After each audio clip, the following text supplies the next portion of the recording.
Hi guys, this is Full Scholar and welcome back. And this week, 2 books. Well, a book and a half. Well, a book and a novella. It still counts, right? So this week we have Scrabble Gods and just a touch of Stalking. So let's talk about the novella first, okay? So that is, sorry, I'm a little flustered. I just got back from the post office and I'm just a little all over the place. So, don't mind me. Anyway, so that was Cookies for My Orc Neighbor, Sweet Monster Treats, Book 1. And I'm not by Michele Mills, and I have enjoyed Michele Mills' books in the past, and I did enjoy this one. I just kind of always skip this one. It's about like 80 pages, but I always skip this over because I'm such a basic bitch. I don't like the cover. I have not had a good track record with covers that look like this. A little cartoony and things like that. Cute dog scratching on the carpet. I just haven't, and I've enjoyed her series in the past, but I just kind of skipped over this Sweet Monster Treat one because of all the covers kind of look like this. But I'm happy. I was like, you know what? I think I could fit in a quick novella this week. Let me see what Michele Mills has, and then I was going to go to another writer that I like do novellas and I've liked as well. Sorry, I'm trying to actually talk like a person. Okay. So I would say this is 3 stars. I am continuously impressed with novella writers, good ones, that could do a world build. Boom, here is the world in less than 2 sentences, 3 sentences, and you feel like you're in it, right? So this world, basically orcs and humans kind of live together. And there's such a thing as wild orcs. So there's communes where orcs all live together, separate from humans. And there's this sentence that is repeated in the story. Orcs take their brides in the dead of winter. So basically, Alden, who's the orc, is considered an urban orc. His father is a wild orc that still lives in the community and doesn't want anything to do with humans. When we find out about his human mom, we get it. And all orcs are male in this little universe. So we start off, we jump between POVs, between Alden and Grace. Grace is human. She lives next door. She works at a bank. And they both in the story stalk each other a little bit, but in the beginning she's kind of stalking him. She's neighbors to him. She's like, oh my gosh, he's so mysterious. He always looks so grumpy. It's the dead of winter and she's always fascinated. She doesn't seem to feel the cold. He adopted this new miniature schnauzer and she's like, oh, I want to know what the puppy's name is. He's so mysterious and handsome and he has a puppy that he adores. How lovely. I get it. But she purposely, her window, I think in the kitchen, overlooks his front yard. So she always purposely stands there to watch him. And I'm like, okay, a little stalkery. All right. Okay. She works at a bank. Her friends are always trying to set her up. And she's like, no, thanks. It's a short book. So we don't get really what she looks like. She sounds like a perfectly lovely girl. She's nice. She's kind of lonely. And she thinks Alden is lonely too, but that he doesn't want to talk to people. So she's trying to give him his space, but she doesn't know how to ask people out because in high school she was humiliated and rejected in front of everybody. See, all that. We get all that. And it's boom, boom, boom. It doesn't take away from the story. It doesn't feel like I'm being lore dumped. It's quick, it's fast, it's easy, it's fun. And that what this book was. Quick, fast, easy, fun, right? And so eventually her best friend tells her just to go talk to him. Just thank him for shoveling the snow off your front sidewalk because he does that every winter. So she's like, yeah, you're right. So she rushes over. She introduces herself. She thanks him. He's completely surprised because he's never seen her before. Probably because she only stares at him through her kitchen window and she's never approached him. But you know, he knows by her smell that she's his mate, and he's like instantly insta-lust. But what Michelle Mills is really good at, insta-lust, but then a complication comes along and they actually have to get to know each other, right? So again, we find out that his mother was a human that the father met, insta-lust, they mated, she had him, she was disgusted and hated it because she was there to get down, but she didn't want to be married to an orc, so she left the moment she could. So he's like, okay, I can't just take her back into my house and perform orc mating ritual because she's a human, she wouldn't want that. So I have to go slow. So they have a cute little lunch together. She gets to learn that Pepper is the name of the mini schnauzer, very cute. They get to know each other a little bit, but he's like so overcome with lust, he kicks her out and is like, we can't see each other, and like slams the door. Because his instincts to protect her and his instincts to mate with her are clashing. So he just like pushes her away. And she's upset. Her friend calls her back. She's like, oh, thank goodness you didn't talk to that orc. I have this human friend that you'll like so much more. There's a lot of like racism in this, you know what I mean? And you're kind of like, oh man, that's messed up. You don't side with the race, like the species, I guess. I don't know. This really handsome human asks her out. Alden gets all like, don't talk to her. And then she's like, gets between them, tells him to knock it off. He listens immediately. He's afraid he's gonna hurt her. She's like, don't be an idiot. And like, while he's pushing her away, he's like stalking her where she goes for work, what she does, because he has to keep her safe. You know, it's, like I said, they both stalk each other in this, right? So they both stalk each other in this. Sorry, it's really dry out. Anyway, you know, obviously she confronts him. She's like, idiot, you're the only one for me. They mate, they marry, they have 3 kids. There's 2 epilogues, both in different POVs. It's very sweet. It's super cute. It was a lot of fun. I'm happy I read this despite me really not liking the cover, because I think this is the first time a cover of this kind of nature, like this type of cover, you know what I mean? It's the first time I actually liked the story, so that's good. I'm happy I did that. Okay, so second book, Mystery at the Masquerade. Cozy Mysteries, and it's Secrets and Scrabble, book 3 by Josh Lanyon. Sorry.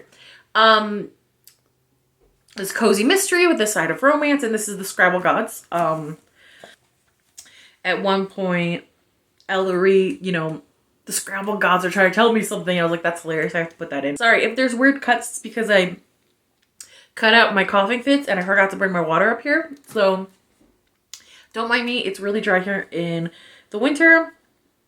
Okay, so we're back with Ellery and Jack. Now, if you remember, Ellery is like the failed actor, model, screenwriter that moved to Pirate Cove after his great aunt Endora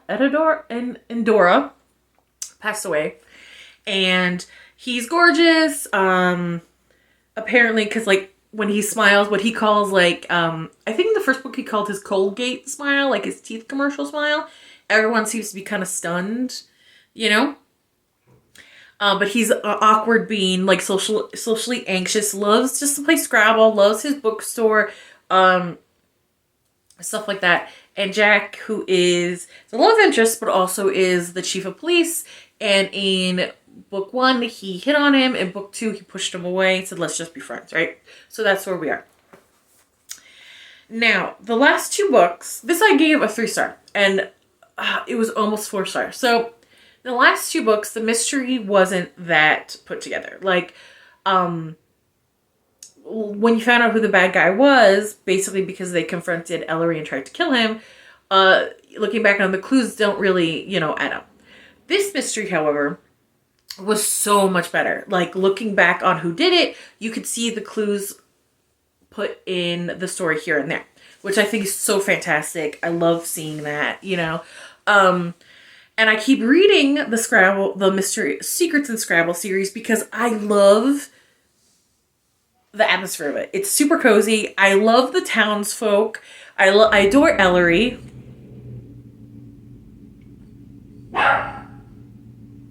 Sorry, that was just I don't know what that was. This one. Anyway, so I hope you guys can hear me over. I think they're cutting down a tree. I'm not sure. So, I adore Nora, who is this old woman who's like part of the historical society but loves to gossip. She works in the bookstore for free because she's bored and she just needs something to do. Her niece, who is the interim town mayor at this point in this book because the old mayor is arrested for murder, also runs the inn, and she's hilarious.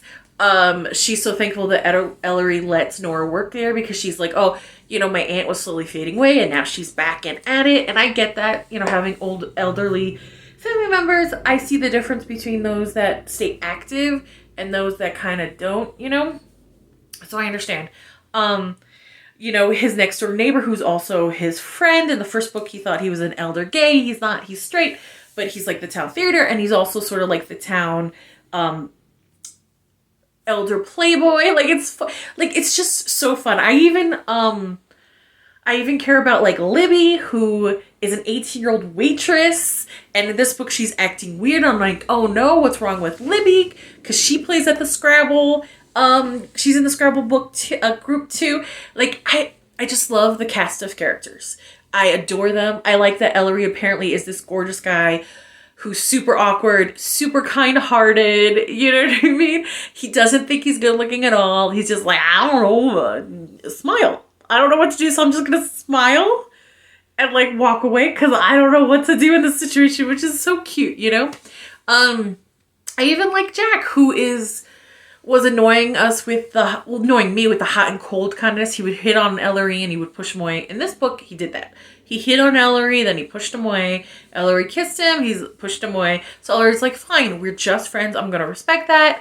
And apparently, you know, Ellery gets hit on a lot. So in this book, he gets invited to the Masquerade, and Jack is all like grumpus about it, even though he's going because he knows that the son of one of the big prominent families, I forget what his name is, Josh, maybe? I think so. Is going to hit on Ellery, which he does. It's sort of like a surprise date. But Ellery, that would annoy me, but Ellery was like, he liked it. He liked the attention, especially after Jack kind of pushed him away again. And from Ellery's point of view, for no reason, you know, because Jack's not really being communicative. So, you know, and then later on, when Ellery is being treated for concussion, which concussions suck, and I'm happy that there was a real accurate portrayal of concussions, because I've had a few. I'm clumsy and I was always in sports teams, so that equals a couple concussions in high school. So I'm happy that it was like shown, you know, how bad concussions can get. The doctor sort of hit on him, but it wasn't ick, because you guys know I don't like doctors and patients, and I don't like teachers and students. Doesn't matter how old they are. That's just not my thing. But it was an ER doctor, and Ellery was already about to be signed out, and Ellery kind of checked him out first. You know what I mean? The hot doctor winked at him. So like, yeah, Jack, get your shit together, because Ellery is some hot stuff, and he's a sweetheart. You know? So like, okay, so in the Masquerade, someone is killed. And Ellery's surprise date, everyone thinks he did it. So he begs Ellery to help him. And the date kind of creeped me out because he was a little stalkish behavior. Like, it's very clear that the author wanted us to know that the date was not a mentally healthy individual from the start. And I got that. It was good writing. I love the mom, though. Cool, calm, collective, badass bitch. She was interesting. Let's see. Oh, I really did like that Ellery, because the local paper, this whole time, the two books, the local paper has basically been writing kind of horrible stuff about Ellery, implying this and that. And it's like, because she is hot for the chief of police, and she thinks Ellery's competition. And it's like, yeah, bitch, but like the chief of police wants Ellery back. So what are you doing? Like, I don't really like that, right? And Ellery hates confrontation. He hates it. But finally he had enough, and he went to the paper and is like, yeah. She's like, freedom of the press. He's like, yeah, but there's such a thing as libel. And, you know, you're not only badmouth me. You're badmouthing one of the, I might have not have the pockets, but the other family, the Bloodworths, who are one of the town elders and super wealthy, they do. So finally that makes her stop it, you know, because really it was bordering on a harassment, honestly. And there's little clues throughout the whole book to point out what actually happened, and I was really happy about that. I was really excited about that. Ellery does get a concussion because he figures it out, and he goes to the scene of the crime and he figures it out, right? And instead of being kidnapped and basically villain monologued at like the other two books, he doesn't see his assailant and he's hit on the back of the head, right? Jack finds him. He gets to the hospital, you know, concussion, all that, right? But when he gets back home, he remembers, like he sees a spoon that triggers the memory. And I know I said spoon, but it makes sense when you read the book. And I don't want to give too much away because it's a lot of fun. And like the series, I love it. It's so cozy and I love the cast of characters. Anyway, like if this was a show, I would freaking binge watch it. I'd probably do what I do with Murder, She Wrote and watch it like all the time obsessively. Anyway, so, you know, he's hit on the head and he remembers it and he tells Jack. Now, the only reason this isn't 4 stars because we don't get the confrontation on the page, which drove me nuts. Jack comes over later and tells him, yeah, you were right. I arrested this guy and I questioned him and you're completely correct, you know? And I was like, man, I really wanted to see that scene, you know? So that's the reason it's not like 4 stars because we don't get that scene. And I'm like, dang it. Like, the mystery is so much better, but I wanted the confrontation on the page, right? And then on the romance side of it, Jack explains, because he lost his wife, and his pregnant wife was killed suddenly, right? So he explains how Ellery, the date with Ellery, he realized he could really fall for him, and how that made him so scared, because, like, when he lost his wife and child, like, it just, he didn't think he could ever recover if that happened again, right? So you kind of understand where he's coming from. And then, because when Ellery shows Jack his invitation in the beginning, like, because Ellery's trying to respect his wishes, just being friendly, you know, Jack kind of got all weird. And Jack said, that made me realize that while I'm scared and I'm dealing with all this, you are a person and you are living your life. And, you know, people, you know, are going to ask you out and, you know, maybe I'll miss my chance because you found someone who's not afraid. So it was a really good conversation. And then finally Jack wants to try. So they're together at the end of this book, which I was like, yay! Also, Jack, don't pull this shit again. Okay. But I just, you know, I know the first 2 of these books, not the best mystery. This book, the mystery is so much better, but I really wanted the confrontation on the page. But I love to see that the author is like improving with each book. So that's awesome. And again, if you just want like the cozy vibes, this town, I love everybody in it. You got me wondering about an imaginary 18-year-old that's like having trouble whether she wants to go to college or not. Normally I don't give a shit about the secondary characters like that, but I'm like, oh no, is she not? Is she gonna get her heart broken? What's gonna happen? Oh no, is Nora okay? Because like she's trying not to gossip and she's having issues, you know. Girl, guy, everything between. You got me curious about this town and I love it. I love it. So there we go. So this week was pretty good. You know, I'm happy with this week. So I don't want to, but it's time for me to get back to the real world. Like, comment, and subscribe, and I'll see you later. Bye.